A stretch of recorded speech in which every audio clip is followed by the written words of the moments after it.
Welcome to the Curiosity Cure podcast. I'm your host, Deb Malkin, Master Certified Life Coach, Body Worker, Hypnotist, trained in pain reprocessing by the Pain Psychology Center, queer elder, fat human on planet Earth, here to help you evoke the power of simple neuroplasticity techniques rooted in shame-free curiosity so you can feel more better, more of the time in the body you have today and build the rich, full life that you want to live. A quick disclaimer, this podcast is not a replacement for medical care. I am here to provide insights and techniques that can complement your healthcare journey, but always consult with your healthcare provider for personalized advice.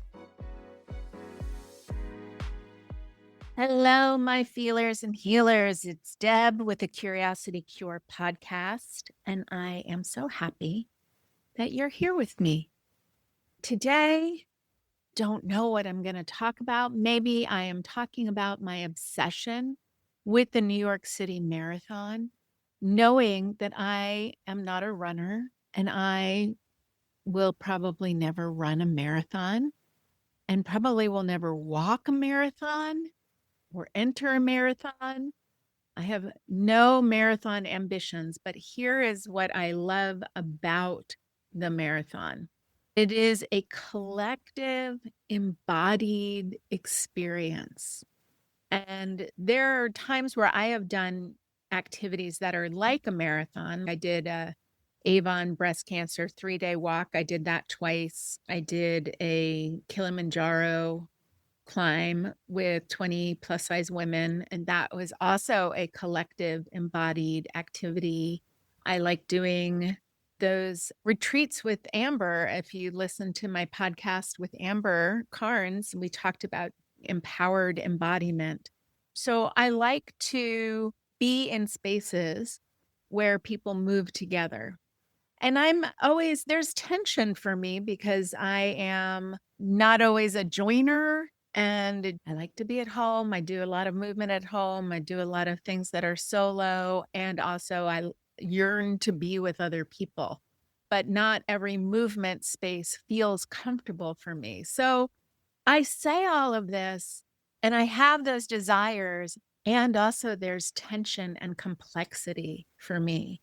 But the thing that I will say about the New York City Marathon, this year I watched the marathon in the morning when it started, and years previously have gone to the park at the end to watch the back of the pack folks. But what do they call it? The final finishers. That is what it's called. So there's now an entire experience around supporting and loving on the final finishers of the marathon. And these are the people who are coming in late at night.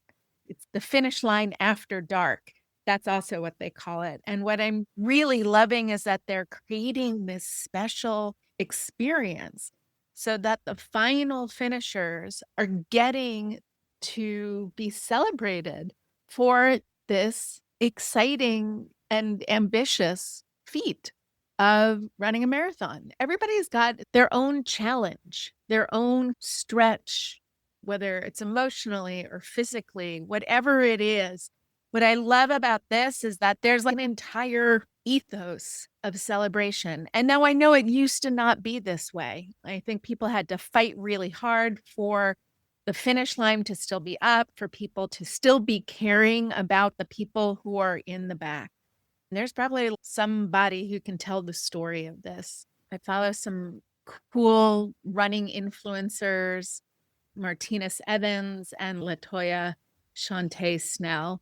So she's run marathons, she's run ultra marathons, she lifts weights, and she's a very cool person. I've never gotten to meet her yet in real life. And then also Martinus Evans, who runs the Slow AF Run Club and coaches people on running. This is a place where people can get validated for the work that they're doing. Before the marathon and after the marathon, you see a lot of marathon content on the internet. And what I love about marathon content and why I'm sharing it here is there's a lot of overlap between marathon content and mind-body work. And it's not about finishing. It's not about running a certain distance at a certain pace. So I was listening to a video interview with this woman, Pauline Larkin, and she is a runner from Brooklyn, and she is currently in cancer treatment. I loved this interview. So some of the things that really stood out for me that translate between these two fields is the mind-body techniques. Now, she might not call them those, but these are the mind-body techniques that we use in pain reprocessing. Visualization is one of them. And I'll link to the interview and you can listen to it.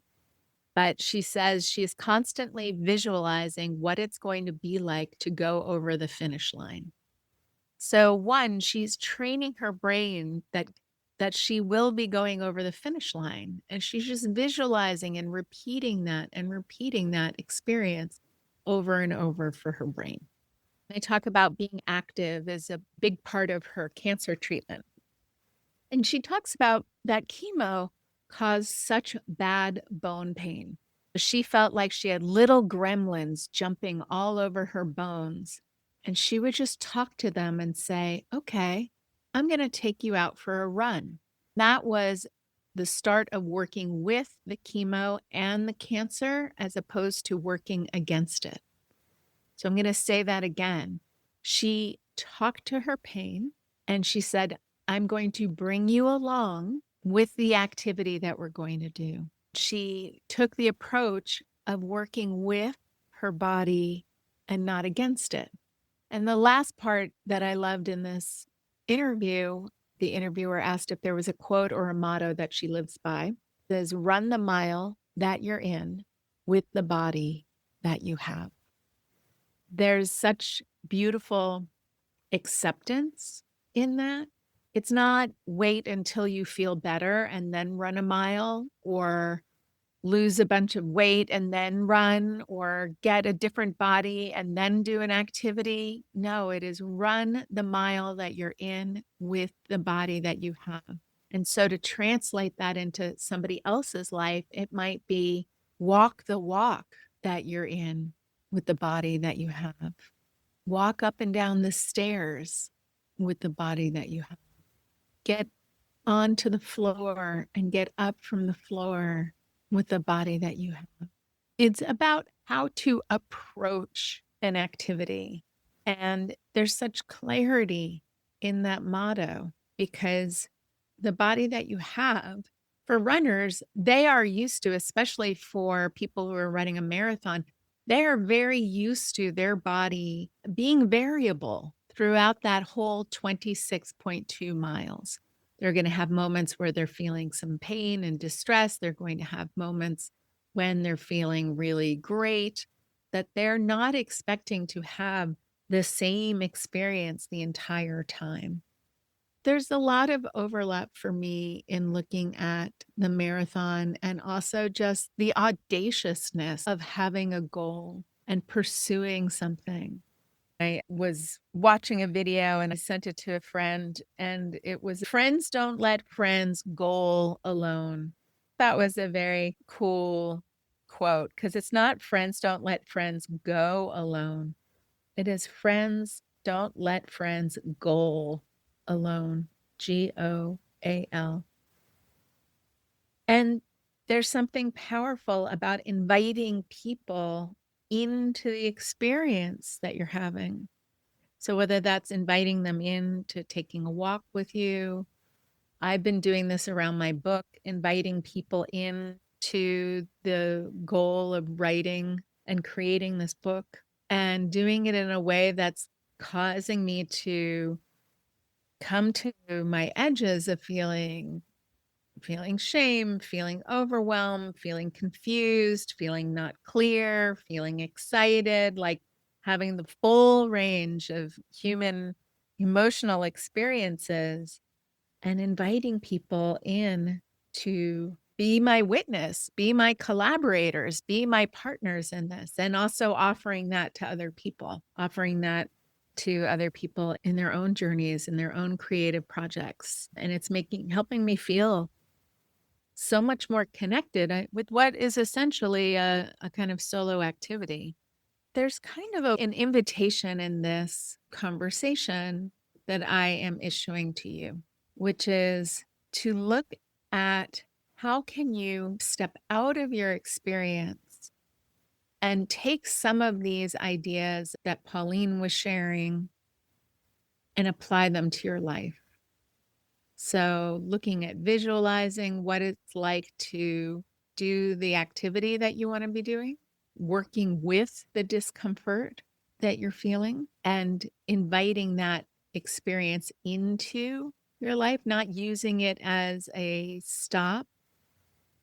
And then also coming up with a way of approaching whatever it is that you're doing with this quality of radical acceptance, of running the mile that you're in with the body that you have.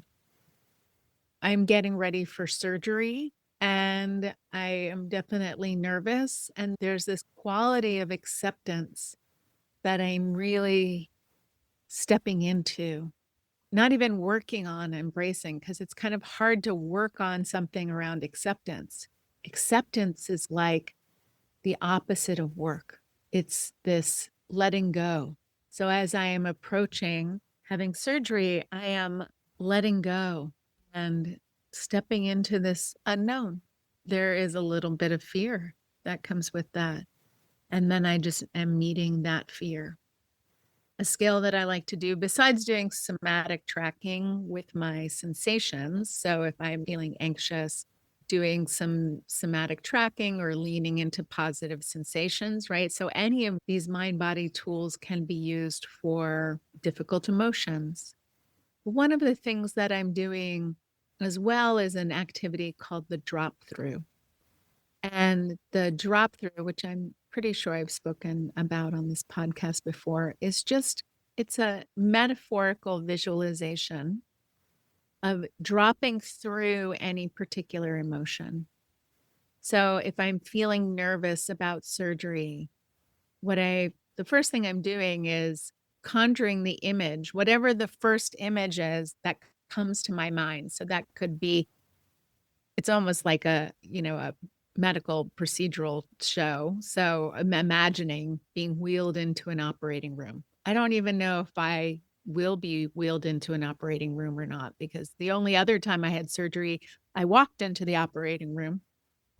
So let's assume it's like a TV show. I'm being wheeled into an operating room.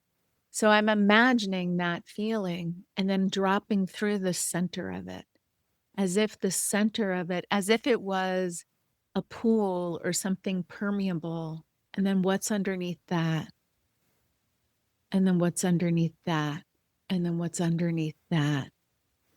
So it's never about trying to force a feeling away or force an image away, but in fact, just kind of sinking into it and imagining dropping through the center of it as if it were a barrier that you could fall into and you would come out the other side. And then when you're on the other side, what's there? It's a very creative, imaginative exercise. It's not about being literal, but it's about being with whatever arises. So as I'm imagining dropping through the center of being wheeled into the operating room, now all of a sudden, the thing that I'm feeling is being in the bottom of a pit that I didn't know that was going to be there. So now I'm imagining dropping through the bottom of a pit and I'm floating in a body of water. I'm imagining dropping through the center, floating in a body of water.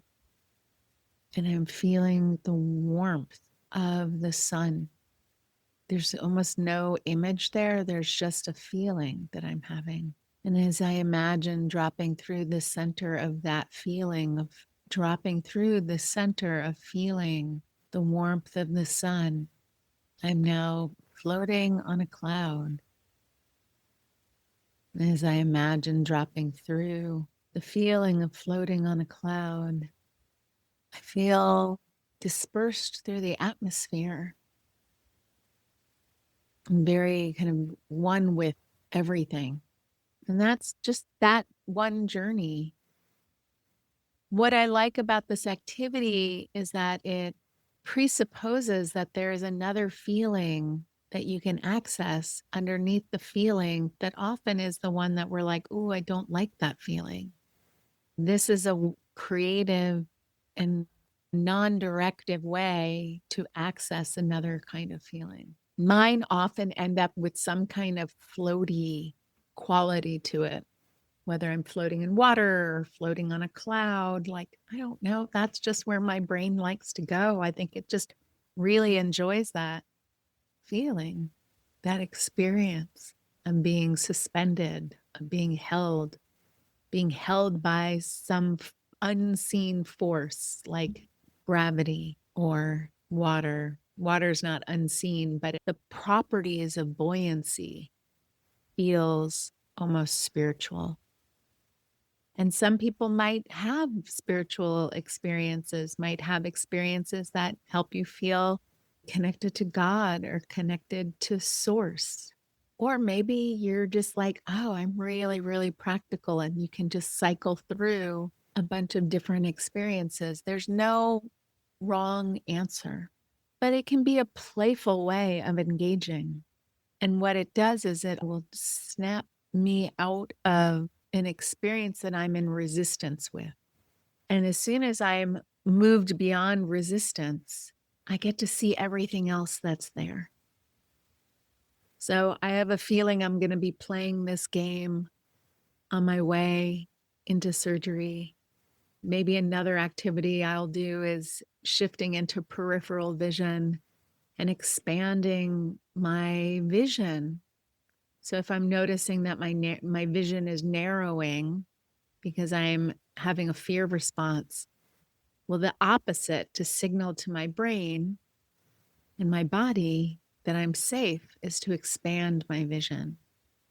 Some people who do nervous system work or somatic experiencing might talk about orienting, really noticing the space that is around you, right? So we're using our attention system on purpose to bring us out of the story and into this moment.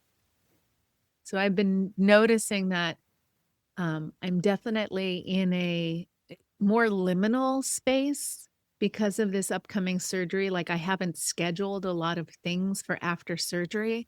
So I'm not really even thinking about the future all that much because I am just really curious about how I'm going to feel. Maybe I'll feel great in a day. Maybe it'll take me a week. So I'm really trying to hold like a very open frame, open, loose post-surgical frame so that I've not created extra suffering for myself to be because I've been like, oh no, I've expected that I'm going to feel better in this amount of time. So just letting that unfold and giving it some space. But what that means right now is, oh yeah, I'm not really thinking about the future in the way that I have been before, especially coming up to surgery. I've been very like, oh, I want to be, I want to see these people or do these activities, and I'm trying to get it all in before surgery. And so time had a really interesting quality to it. And now that I'm days away, time is shifting, and my experience of time is really different. When we're not fearful, we can lean into the curiosity of how we're experiencing something and then letting it be an invitation to getting to know ourselves even better. So I have good friends who are checking in on me, and my one dear friend was trying to offer me suggestions on how to distract myself. And I was like, I'm not anxious about being anxious, and I don't know that I need distraction. I mean, I'm not fixated. And sure, always love something to do that's not just thinking about having surgery, but I don't need to be distracted. That was just a really interesting thing to notice because I don't think that was my original orientation. But in doing this mind body work, I think that's been something that has evolved, this quality of curiosity about my own embodied experience and the invitation to be learning and loving myself more deeply, how to attune and tend to myself with an even greater sense of connection, appreciation, kindness, humor, and joyfulness. I made a video about watching the marathon, and there was a quality of like, I woke up today, you woke up today, and not with a sense of pressure, like, oh my God, what are you going to get done? But like, in and of itself, that is a miracle. Like, I woke up, and I'm just trying to sit with that privilege. There's also something about going through all of the photos from my book. There are a lot of people who are not with us anymore. And also, we're coming up towards the anniversary of my father's passing.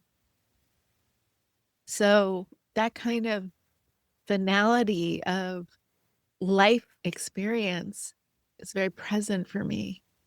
So the contrast to that is the absolute incredibleness of being alive, even though the world is complicated, even though it's full of things that I wish weren't happening. To be alive is pretty unbelievable. So, very grateful for this work, giving me both a foundation of curiosity and also a whole host of skills, a way of attending and attuning, and the skills of curious embodiment that I'm so grateful for. And that, I have the privilege of sharing with people, and especially for the people who listen to this podcast. So thank you so much for listening. Thank you so much for sharing it with people. Thank you so much for letting me know that what I do matters and how it's helped you. That's the greatest gift. That's my mission, is always to feel like I'm offering you something that helps. That was the mission when I had my store, and that was the mission that I had when I had my massage practice. And that is the mission that I have with my mind-body coaching practice and this podcast. So I don't know when I will make my next podcast. That sounds very dramatic. I didn't mean for it to sound that dramatic, even though I don't know if you've met me.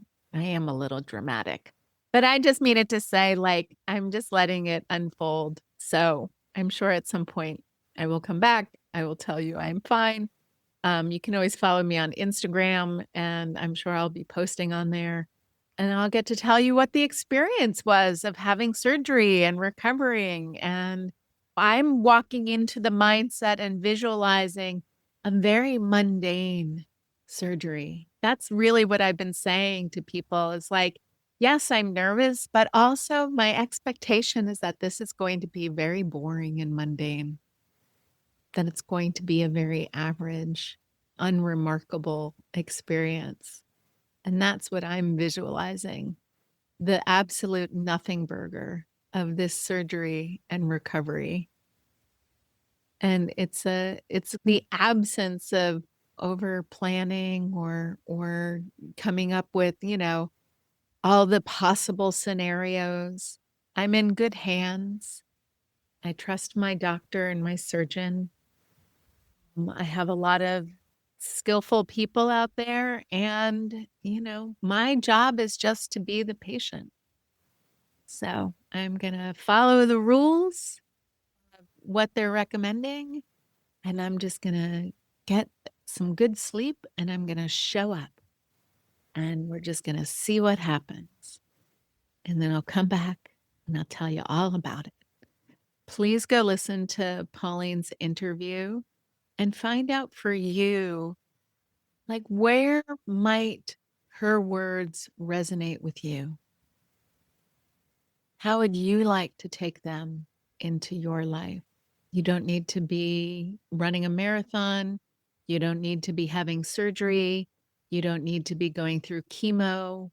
We all have a body We all have challenges. We all have ways in which we're having experiences that we would rather not be having. And we're also having experiences that we're choosing. So, giving ourselves a greater sense of agency, self connection, and curiosity makes a difference. It absolutely does. Thank you so much for listening. I'll talk to you soon.